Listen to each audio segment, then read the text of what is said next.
Hi friends, कॉन्सेप्टनामा classes के इस video में आपका स्वागत है।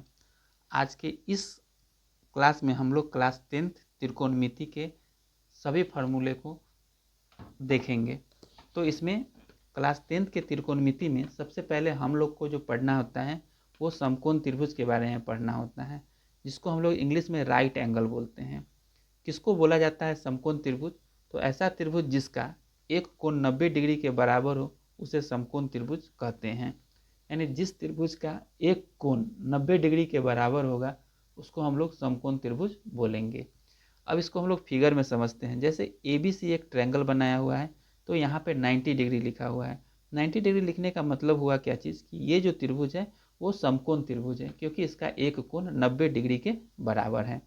अब हम लोग दूसरे क्वेश्चन की ओर फिगर में चलते हैं। यहाँ पे देखिए, यहाँ पे एक लाइन लेटा हुआ ये है और दूसरा लाइन त्रिभुज का खड़ा वाला यहाँ है। तो इस दोनों के बीच में जितना जो एंगल बनेगा वो 90 डिग्री का होगा।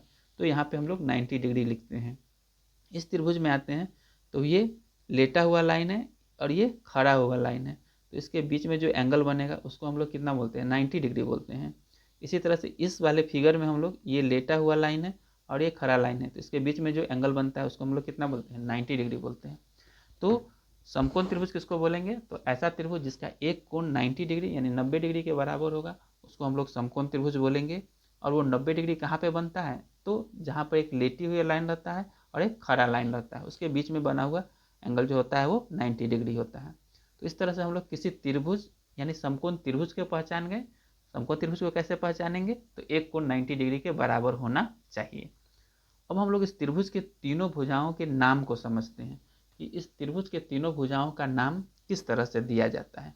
तो यहाँ पे सबसे पहला नंबर में बताया गया क्या चीज़ कि 90 डिग्री के सामने वाले भुजा को हम लोग कर्ण यानी हाइपोटेनस कहते हैं। इसे H से सूचित करते हैं। कर्ण का इंग्लिश यहाँ हाइपोटेनस है, इसको H से सूचित करेंगे। थीटा के सामने वाले भुजा को लंब यानी परपेंडिकुलर कहते हैं, इसे P से सूचित करेंगे। तो थीटा के जो सामने वाला भुजा होगा उसको हम लोग लंब बोलेंगे और उससे को हम लोग P से सूचित करेंगे। शेष भुजा को हम लोग आधार बोलेंगे यानी बेस कहेंगे, इसको हम लोग B से सूचित करेंगे। तो समझ में आया क्या बात? तीन बात। 90 डिग्री के सामने वाले भुजा को हम लोग कर्ण बोलेंगे, H से सूचित करेंगे। थीटा के सामने वाले भुजा को हम लोग लंब बोलेंगे, इसको P से सूचित करेंगे। शेष जो भुजा बच जाएगा उसको आधार बोलेंगे, उसको हम लोग B से सूचित करेंगे। अब चलिए इस फिगर में हम लोग देखते हैं। इस फिगर में एक समकोण त्रिभुज बनाया गया है। इसमें यहाँ पे 90 डिग्री है, तो 90 डिग्री के सामने वाला ये यानी 90 डिग्री के सामने का मतलब हुआ कि 90 डिग्री के बीच से अगर कोई किरण निकलेगा और ये किससे टकराएगा? इस वाले भुजा से टकरा सकता है, तो इसको हम लोग कर्ण बोलेंगे यानी H। और थीटा के सामने वाला जो भुजा होगा उसको हम लोग क्या बोलते हैं? तो लंब यानी P। तो इस तरह से 90 के सामने वाला भुजा कर्ण होगा, उसको हम लोग H बोलेंगे। थीटा के सामने वाला भुजा लंब होगा, उसको हम लोग P बोलेंगे। और जो शेष भुजा बच जाएगा नीचे वाला या फिर कोई जो शेष बच जाए उसको हम लोग आधार बोलेंगे, उसको हम लोग B से सूचित करेंगे। अब इस फिगर में हम लोग देखते हैं, यहाँ पे 90 डिग्री यहाँ पे है और थीटा यहाँ पे है, तो इस बार कर्ण कौन सा होगा? तो यहाँ पे 90 डिग्री के ठीक सामने ये जो भुजा है उसको हम लोग क्या बोलेंगे? कर्ण यानी H। और यहाँ थीटा है, इसके सामने वाली भुजा ये हो जाएगा यानी QR हो जाएगा, इसको हम लोग लंब बोलेंगे यानी P। और शेष भुजा जो बच जाएगा उसको हम लोग आधार बोलेंगे। तो किसी भी समकोण, पहले हम लोग समकोण त्रिभुज पहचानेंगे, उसके लिए उस त्रिभुज में एक कोण 90 डिग्री होना चाहिए। फिर उसके तीनों भुजा का नाम लिखेंगे। अगर 90 डिग्री के सामने वो भुजा है तो उसको हम लोग कर्ण बोलेंगे। थीटा के सामने अगर वो भुजा है तो उसको हम लोग लंब बोलेंगे। और जो उसके बाद जो भुजा बच जाएगा उसको हम लोग आधार बोलेंगे। कर्ण को हम लोग H से सूचित करते हैं, लंब को हम लोग P से सूचित करते हैं और आधार को हम लोग B से सूचित करते हैं। क्यों सूचित करते हैं? क्योंकि कर्ण का इंग्लिश हाइपोटेनस होता है, उसका पहला अल्फाबेट H होता है। लंब का इंग्लिश परपेंडिकुलर होता है, उसका पहला अल्फाबेट P होता है। और आधार का इंग्लिश बेस होता है, इसलिए उसका पहला अल्फाबेट हम लोग B लेते हैं। तो इस तरह से हम लोग समकोण त्रिभुज और उसके तीनों भुजाओं का नाम लिखते हैं। अब हम लोग चलते हैं इसके इम्पोर्टेंट फार्मूलाज की ओर। तो अब हम इस एक्सरसाइज के इम्पोर्टेंट फार्मूला को लिखेंगे। उसके लिए हम लोग एक बार फिर से समकोण त्रिभुज का चित्र बना लिए हैं और इसमें हम लोग उसके तीनों भुजा लंब, कर्ण और आधार को पहचान कर लिखते हैं। यहाँ 90 डिग्री है, इसके सामने वाले भुजा ये हो जाएगा, इसको हम लोग कर्ण बोलेंगे।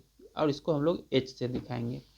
ये थीटा है, इसके सामने वाली भुजा यानी ये वाला जो भुजा होगा वो आपका क्या कहलाएगा, तो लंब। इसको हम लोग पी से सूचित करेंगे।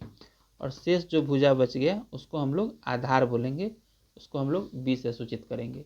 और ये 90 डिग्री और थीटा ये क्वेश्चन में बताया हुआ रहेगा कि कहाँ पे 90 डिग्री लिखना है और कहाँ पे थीटा लिखना है। चलिए, तो इस तरह से हो गया। अब हम लोग इसका फार्मूला लिखते हैं। इसमें सबसे पहला फार्मूला होता है, इसको हम लोग बोलते हैं साइन थीटा। साइन थीटा बराबर होता है लंब बटा कर्ण, इसको हम लोग लिखते हैं पी बटा एच। दूसरा जो थीटा होता है उसको हम लोग बोलते हैं कॉसेक थीटा। ये साइन थीटा का उल्टा होता है, इसको हम लोग बोलते हैं कर्ण बटा लंब, यानी इसको हम लोग बोलेंगे एच बटा पी। ठीक है, कॉसेक थीटा को हम लोग बोलेंगे कर्ण बटा लंब यानी एच बटे पी। इसके बाद जो थीटा होता है उसको हम लोग बोलेंगे टैन थीटा। टैन थीटा बराबर होता है लंब अब बटा में आधार, यानी इसको हम लोग बोलते हैं पी बटा बी बोलेंगे। इसके बाद टैन थीटा का उल्टा जो थीटा होता है उसको हम लोग कॉट थीटा बोलते हैं। कॉट थीटा बराबर होता है आधार बटे लंब, यानी इसको हम लोग बोलेंगे तो बी बाई पी होगा। ठीक है, इसके बाद 5वां नंबर में होता है एक कॉस थीटा। कॉस थीटा का मतलब होता है आधार बटा में कर्ण, यानी इसको हम लोग लिखते हैं बी बाई एच। और कॉस का उल्टा जो थीटा होता है उसको हम लोग सेक थीटा बोलते हैं। सेक थीटा बराबर होता है कर्ण कर्ण बटे आधार, यानी इसको हम लोग बोलते हैं एच बाई बी। तो यहाँ पे हम लोग लिख भी देते हैं कि साइन का उल्टा कॉसेक होता है। इसका मतलब हुआ कि साइन थीटा का उल्टा कॉसेक थीटा होगा और कॉसेक थीटा का उल्टा साइन थीटा होगा। फिर यहाँ पे देखिए टैन थीटा का उल्टा कॉट थीटा होगा और कॉट थीटा का उल्टा टैन थीटा होगा। यानी कोई आपसे पूछेगा साइन थीटा का उल्टा कौन सा होता है तो कॉसेक थीटा बता देंगे, या फिर कोई पूछेगा कॉसेक थीटा का उल्टा कौन होता है तो हम लोग साइन थीटा बता देंगे। उसी तरह से टैन थीटा का उल्टा कोई पूछेगा तो हम लोग बताएंगे कॉट थीटा, और कॉट थीटा का उल्टा कोई पूछेगा तो टैन थीटा। उसी तरह से कॉस थीटा का उल्टा सेक थीटा और सेक थीटा का उल्टा कॉस थीटा होता है। जैसे यहाँ समझ में भी आता है, कॉस थीटा का आधार बटे कर्ण है तो सेक थीटा का कर्ण बटे आधार है, यानी इसको शॉर्ट में एच बाई बी लिखते हैं। अब चलते हैं इसके आगे जो फार्मूला है सो इसके बाद एक फार्मूला होता है एच स्क्वायर, यानी हाइपोटेनस का स्क्वायर होता है equal to P square plus B square, यानी हाइपोटेनस का स्क्वायर इक्वल टू होता है परपेंडिकुलर का स्क्वायर प्लस बेस का स्क्वायर। इसको हम लोग लिख सकते हैं एच इक्वल टू, यहाँ से स्क्वायर हटेगा तो इस पर रूट आ जाता है, यानी अगर आपको एच स्क्वायर का जरूरत पड़े तो आप उसका फार्मूला लिख सकते हैं P square plus B square, और सीधे एच का जरूरत पड़े तो एच बराबर लिख सकते हैं root under P square plus B square. दूसरा नंबर जो फार्मूला होता है वो है आपका पी स्क्वायर। पी स्क्वायर बराबर होता है H square minus B square. इससे हम लोग निकालेंगे तो पी बराबर लिख सकते हैं H square minus B square. तीसरा नंबर जो फार्मूला है वो है आपका बी स्क्वायर। बी स्क्वायर बराबर होता है H square minus P square, यानी बी बराबर होगा root under H square minus P square. तो इस तरह से हम लोग तीनों भुजाओं का फार्मूला लिख लिए हैं। अब इसके बाद चलिए आगे फार्मूला लिखते हैं। फार्मूला नंबर 4 है, उसमें है साइन थीटा और इसका उल्टा जो थीटा होता है यानी साइन का उल्टा कॉसेक थीटा, दोनों को मल्टीप्लाई करने पे 1 आएगा। इससे हम लोग एक फार्मूला निकाल सकते हैं कि अगर साइन थीटा का जरूरत पड़ेगा तो हम लोग लिखेंगे साइन थीटा बराबर 1 बाई कॉसेक थीटा, या फिर हम लोग लिख सकते हैं कॉसेक थीटा बराबर 1 बाई साइन थीटा। ठीक है, अब 5 नंबर में ये लिखते हैं टैन थीटा गुने इसका उल्टा होता है कॉट थीटा इक्वल टू 1 लिख सकते हैं। यहाँ से हम लोग लिख सकते हैं tan theta equal to 1 by cot theta, या फिर लिख सकते हैं cot theta equal to 1 by tan theta. तो ये हम लोग टैन कॉट का लिख दिए। ठीक है, अब है 6 नंबर, ये है आपका कॉस थीटा गुने सेक थीटा बराबर 1। तो यहाँ से हम लोग लिखेंगे कॉस थीटा बराबर 1 बाई सेक थीटा, फिर यहाँ से लिखेंगे सेक थीटा बराबर 1 बाई कॉस थीटा। तो इस तरह से हम लोग ये फार्मूला लिख दिए। इसको हम लोग कॉपी पे नोट कीजिएगा और इसको याद कीजिएगा, ये एग्जाम के लिए बहुत ही महत्वपूर्ण है। अब हम लोग चलते हैं इसके बाद का फार्मूला लिखने की ओर। इसके बाद फार्मूला नंबर 7, जो 7 नंबर फार्मूला होगा उसमें होता है आपका टैन थीटा बराबर टेन थीटा बराबर फार्मूला होता है साइन थीटा बटे कॉस थीटा। उसके बाद formula number 8 cot theta. Cot theta बराबर होता है कॉस थीटा बटे साइन थीटा। ये हो गया 8। अब हम लोग चलते हैं 9 नंबर फार्मूला की ओर। 9 नंबर का फार्मूला है वो है आपके पास sine square theta plus cos square theta बराबर 1 होता है। इससे हम लोग 4 फार्मूला और निकाल सकते हैं। इससे हम लोग लिखते हैं साइन स्क्वायर थीटा बराबर 1 माइनस कॉस स्क्वायर थीटा। इसी से अगर हम लोग लिखना चाहेंगे तो लिख सकते हैं साइन थीटा बराबर root under 1 minus cos square theta. या फिर अगर कॉस स्क्वायर थीटा बराबर लिखेंगे और साइन स्क्वायर थीटा उधर जाएगा माइनस में तो हो जाएगा आपका 1 माइनस साइन स्क्वायर थीटा। या लिखेंगे तो कॉस थीटा बराबर लिख सकते हैं root under 1 minus sine square theta. तो ये हो गया आपका 9 नंबर फार्मूला। अब यहाँ पे 10 लिख रहे हैं। 10 नंबर फार्मूला होता है sec square theta minus tan square theta equal to 1। इसको हम लोग लिख सकते हैं सेक स्क्वायर थीटा बराबर 1 प्लस टेन स्क्वायर थीटा। या फिर लिख सकते हैं सेक थीटा बराबर root under 1 plus tan square theta. फिर हम लोग लिख सकते हैं टेन स्क्वायर थीटा बराबर हम लोग लिखेंगे सेक स्क्वायर थीटा माइनस 1। या फिर लिख सकते हैं टेन थीटा बराबर root under sec square theta minus 1। यानी ऊपर वाला जो फार्मूला हुआ sec square theta minus tan square theta equal to 1, इससे ये 4 फार्मूला निकल जाते हैं। इसमें से जिसका ज़रूरत होगा वो हम लोग हिसाब बनाने में यूज़ करेंगे, इसलिए सभी फार्मूला को याद रखना एकदम ज़रूरी है। अगर आपको ये वीडियो पसंद आए तो इस चैनल को लाइक शेयर और सब्सक्राइब करके बेल आइकन दबाना बिल्कुल भी ना भूलें। अब हम लोग चलते हैं फार्मूला नंबर 11 की ओर। फार्मूला नंबर 11 है cosec square theta minus cot square theta equal to 1।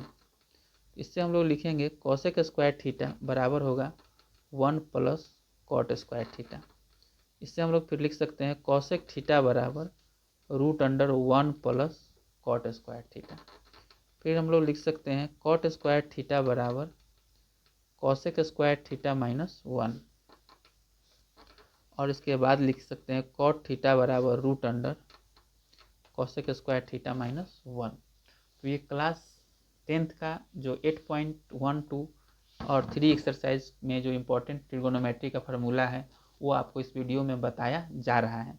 इससे पहले मान सारणी का यानी 0 डिग्री 30 डिग्री 45 डिग्री 60 डिग्री और 90 डिग्री के मान सारणी का वीडियो ऑलरेडी अपलोड किया गया है, जिसका लिंक आपको डिस्क्रिप्शन में मिल जाएगा। वहाँ से उस वीडियो को आप जाके ज़रूर देखिएगा। तो चलिए अब चलते हैं आगे की फार्मूला की ओर। तो चलिए अब आगे का जो फार्मूला है यानी फार्मूला नंबर 12 है वो आपका है साइन 90 डिग्री माइनस थीटा। ये आपका होता है कॉस थीटा। फार्मूला नंबर 13 है कॉस 90 डिग्री माइनस थीटा। ये आपका होता है साइन थीटा। फार्मूला नंबर 14 है टेन 90 डिग्री माइनस थीटा। ये आपका कॉट थीटा होता है। फार्मूला नंबर 15 है कॉट 90 डिग्री माइनस थीटा। ये आपका होता है टेन थीटा। फार्मूला नंबर 16 है कॉसेक 90 डिग्री माइनस थीटा। ये आपका होता है सेक थीटा। फार्मूला नंबर 17 है सेक 90 डिग्री माइनस थीटा। ये आपका होता है कॉसेक थीटा। तो ये रहा आपका टोटल फार्मूला जो ट्रिगोनोमेट्री के लिए क्लास 10th में एकदम ज़रूरी है। तो आप इसका स्क्रीनशॉट ले सकते हैं या बारी बारी से स्क्रीन को रोक के कॉपी पे लिख सकते हैं अच्छे से। तो इस वीडियो में हम लोग क्लास 10th के सभी त्रिकोणमितीय फार्मूला को आपको बताएं। आपको इस चैनल पसंद आता है तो इसको लाइक शेयर और सब्सक्राइब करें। और धन्यवाद आपको इस वीडियो को देखने के लिए।